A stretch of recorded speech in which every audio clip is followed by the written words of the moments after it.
pas en Algérie. Alors pas de panique, très chers téléspectateurs, il s'agit du titre provocateur du dernier documentaire de notre invité Tolt, le Globetrotter. Bonsoir. Bonsoir.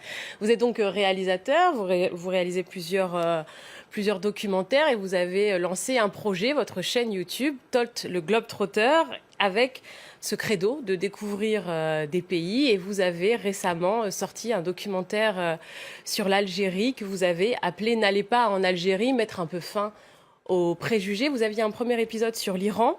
Ensuite, pourquoi avoir choisi l'Algérie ? En fait, le but de cette web-série N'allez pas en ou Don't Go To en anglais, c'est vraiment de casser les préjugés et les idées préconçues sur certains pays. Et donc, finalement, moi, ce qui m'intéresse, c'est surtout les pays qui ont soit une image un peu négative, soit qui sont vraiment méconnus. Donc, c'est vrai que l'Algérie entrait parfaitement dans ces critères-là. Puis en plus, il y a quand même un lien assez privilégié entre l'Algérie et la France, même si voilà, ça a été assez houleux pendant de nombreuses années. Et donc, c'est un pays qui m'attirait énormément. Alors, votre vidéo a été mise en ligne il y a une semaine. Il y a déjà 500 000 vues. On va regarder un extrait.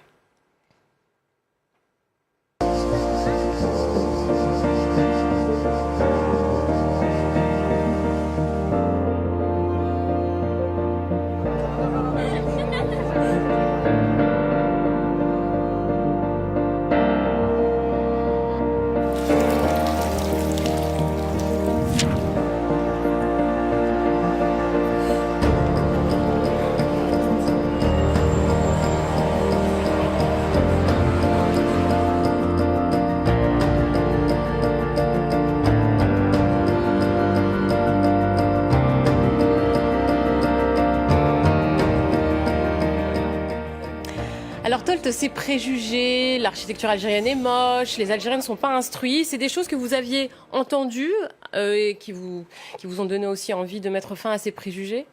Alors, il y a toutes les phrases que j'ai mises dans la vidéo, c'est pas forcément des préjugés que j'ai entendus mot à mot.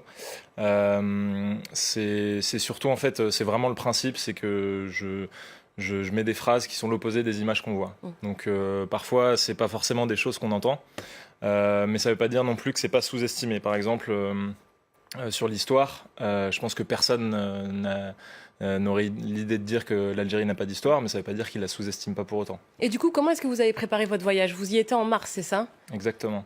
J'ai préparé principalement par contact, notamment un ami d'origine algérienne qui m'a trouvé quelqu'un pour me loger à Alger et quelqu'un pour me loger à Oran, donc sa famille ou des amis. Sinon, j'ai eu recours à un guide Touareg pour visiter le désert, donc voilà, c'était surtout par contact et évidemment, c'est assez compliqué de trouver des agences pour organiser des vrais voyages. Mais bon, moi, je préfère de toute façon organiser de cette manière. Alors, vos images sont très belles, je dis ça en toute objectivité, mais quels ont été vos plus beaux souvenirs, vos plus belles images en Algérie ? Je pense que le désert, honnêtement, c'est quand même l'un des gros atouts de l'Algérie, même si j'avais déjà fait un très beau désert en Iran. Après, je dois dire quand même que Tipaza, c'est quand même un lieu qui est assez extraordinaire. Voilà, d'avoir un site chargé d'histoire comme ça, juste au bord de la mer, ça m'a rappelé Tulum, par exemple. Oui.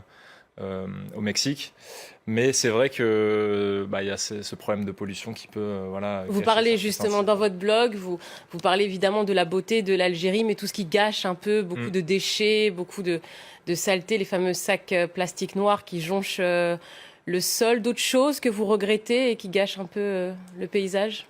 Vraiment, moi, c'est ça qui m'a choqué. C'est la pollution et aussi le manque de protection des sites, on va dire, historiques ou importants. Par exemple, à Tipaza, on marche à même des dalles qui ont plusieurs milliers d'années. Et aussi, voilà, c'est pas vraiment bien mis en avant, il y a très peu d'explications, donc ça c'est dommage, on sent qu'il y a un potentiel qui est vraiment inexploité. Ça a été compliqué de partir en Algérie, parce que ça c'est pas un préjugé, des fois d'avoir un visa ça peut être compliqué. Ça a été compliqué, moi ça va, j'ai eu de la chance, mais je devais partir avec une autre personne qui devait m'aider à faire un documentaire de 26 minutes, cette personne n'a jamais eu de visa, donc forcément le documentaire de 26 minutes a dû être abandonné, donc je pense que c'est un peu au petit bonheur la chance, quoi. Bon alors une dernière question pour terminer, si je vous dis 1, 2, 3. Vive à l'Algérie. Et voilà, merci Tolt d'avoir été avec nous, merci à vous.